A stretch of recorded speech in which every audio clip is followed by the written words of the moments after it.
Mastering English Idioms, Unraveling Lord It Over.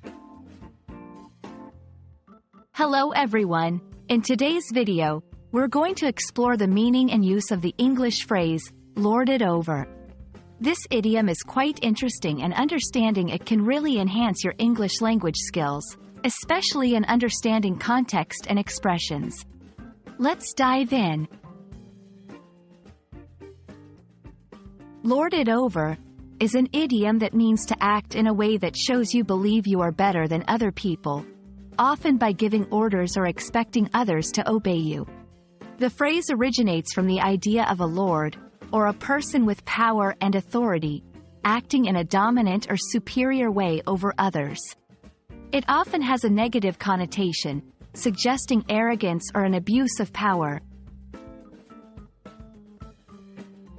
To better understand lord it over, let's look at some examples.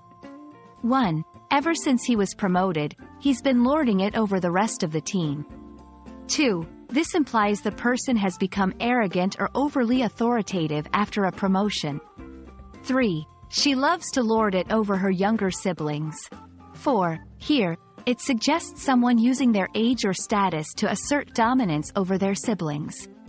Understanding these examples helps you grasp how the phrase is used in everyday conversation and in various contexts. While lord it over is not used in formal writing, it is quite common in spoken English and informal settings. It's important to use it in appropriate contexts, usually to express disapproval of someone's behavior. Be mindful not to use it in formal or professional communication.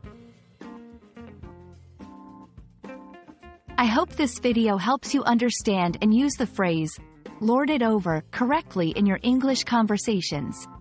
Remember, idioms like this can add color and depth to your language skills. Keep practicing, and you'll be lording it over the intricacies of English idioms in no time. Thanks for watching, and see you in the next video.